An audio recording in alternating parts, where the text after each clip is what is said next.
From dominating the air with his devastating skyhook to arguably having the most successful career of any professional basketball player ever. Today, we're going to be going over the incredibly long laundry list of Kareem Abdul Jabbar's illustrious achievements, like his 6 MVPs, 19 All-Star appearances, and his 6 championship rings. That might sound like a lot already, but we haven't even scratched the surface yet, because it ain't all accolades. We also got to cover how he's completely changed the game forever throughout his very long career, like how the NCAA had to ban dunking partly or even mostly due to Kareem. The guy was so domineering, it seems they had to find a way to slow him down. Try as they might, nothing could stand in the captain's way after he developed his killer signature move. So you are most definitely going to want to stick around to the end of the video. Every single second about Kareem is not only exciting, but straight up historic. Plus, who doesn't like watching the masterpiece that is his skyhook? Although it was his signature move, if the NCAA didn't straight up ban dunking from 1967 to 1976, he may never have developed the skyhook into a completely unstoppable shot. Before the ban was put into place, Kareem did have some practice with the hook as a kid, because when he was only 5 years old, it was the only shot he could get off against older kids much bigger and more agile than he was. That size difference quickly flipped though. When he entered the NBA with his 8-foot wingspan on his 7'2" body, it seemed like the ball was just falling from the sky when he put up his shots. The only time his hook was ever blocked was by another NBA legend, Wilt Chamberlain. But before we get too deep into his career in the NBA, we should probably go over how he got there. Kareem Abdul Jabbar was actually born Ferdinand Louis Alcindor Jr. in 1947 New York. He was a pretty shy kid, and mostly stuck it out by himself for the most part. Alcindor gravitated to basketball mostly because of his height, because he was way taller than the rest of the kids his age. At the incredibly young age of 13, he could already dunk. And as you would expect, this made him a huge star at the local parks. When he joined the basketball team for his high school, Power Memorial Academy, Cap led the team to a 72-9 season, while also winning 71 games in a row to earn him the nickname the Tower from Power. He put the icing on the cake with 3 state championships.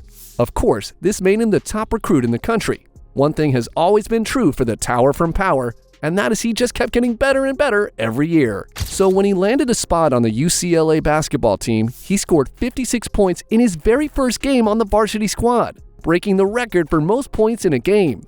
Kareem ended up taking them all the way in each of his 3 years there, winning every single college championship from 1967 to 1969. The list of records and accomplishments just for his college stint alone is far too long, but he broke just about every major record they had for scoring, like most points in a game, most points in a season, most career field goals, and it just goes on forever. And most of those records still stand to this day. And yeah, all that's given they had the Lou Alcindor rule that banned dunks altogether after he played for UCLA for 1 year. According to the legendary head coach of the UCLA squad, John Wooden, the rule wasn't actually meant for Lou. The dunk back in those days was seen as an unskilled shot, and many defenders were accused of cutting the legs out from underneath a dunker in protest. This led to the NCAA stating that the dunk was simply too dangerous because of the potential for harm around the backboard. So while they have an official explanation, NCAA officials have said that Lou's name definitely came up during the conversation for the ban. Whatever the reason, this led to him perfecting the ambidextrous skyhook that he could put up with either hand. Being the unstoppable force of nature that he was, of course his draft prospects were way off the charts. Although basketball wasn't as popular back in 1969, Kareem was the rare exception to the rule and his draft was highly anticipated. He was wanted not only by the Bucks, who he ultimately chose to go with, but Kareem was also getting offers from the Harlem Globetrotters for $1 million. And the Brooklyn Nets offered him over $3 million in the ABA draft. Jabbar opted for the NBA's Bucks, and he immediately started making waves in pro ball as soon as he was drafted. Most other centers in pro hoops at the time were big, heavy, and played bully ball in the paint. Kareem came in and changed all that. His ability and command of his body allowed him to have some very crafty footwork. Add in his new and improved skyhook and he was downright unstoppable. The craziest part of his transition to the NBA was that he was no longer under the NCAA dunk ban, but it didn't even matter anyway, because his footwork, length, and skyhook were so good, he didn't even need to dunk anymore. After a monstrous rookie season with the Bucks, averaging 28.8 points, 14.5 rebounds, and 4 assists, he won the Rookie of the Year award in 1970. The craziest part of that stat line is that he was number 2 for scoring, on top of being the 3rd best rebounder in the league in his first year. The Bucks ended up completely flipping their record with the addition of Kareem, going from 27-55 to 56-26. Then, after only 1 year, Kareem led the Bucks to their very first championship, with Kareem winning the Finals MVP. All of that was on top of already winning the regular season MVP in his sophomore year. His instant rise to superstardom gave him a pretty big platform, and he decided to use it. A day after he won the 1971 chip with Milwaukee, he decided to change his name from Ferdinand Louis Alcindor Jr. to what we mostly know him by today, Kareem Abdul Jabbar. The new name means Noble One, servant of the Almighty, and the change was part of his conversion from Catholic to Islam. Despite being very public with the whole ordeal, Kareem now says that he wishes he would have made his conversion a little more private and less of a spectacle. But it's hard not to be a spectacle if you're lighting up the arena every single night. Kareem continued his legendary march with his new game, getting the MVP again the next year in 1972. 2 years later, yep, he got another one on top of another finals appearance. Kareem ended up having 6 MVPs total by the end of his career, 3 with the Bucks and 3 with the Lakers. The Bucks only got 1 ring from him though, while the Lakers got the lion's share with 5. 2 of which were back-to-back in 1987 and 1988.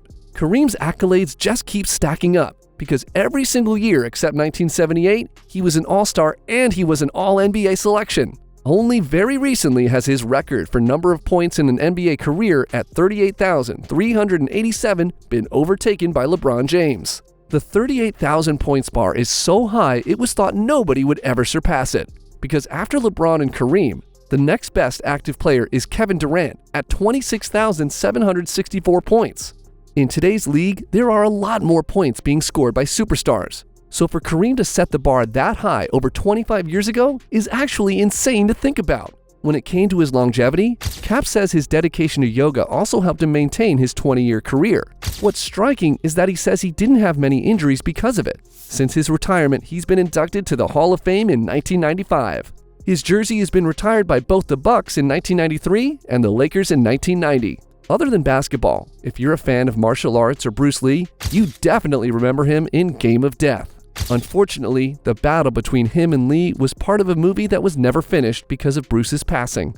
But the insane height difference between the two made for a very interesting fight scene. Seeing Kareem having that much agility and keeping up with Bruce Lee, it all makes sense how his footwork was so good in the NBA. Whichever of his many nicknames you may want to call him, the title that really sticks is champion. Because all the way from high school to his 20-year NBA career, he's racked up insane stats that may never be touched, brought all of his team's trophies, and his 6 rings prove how absolutely dominant he was on the court.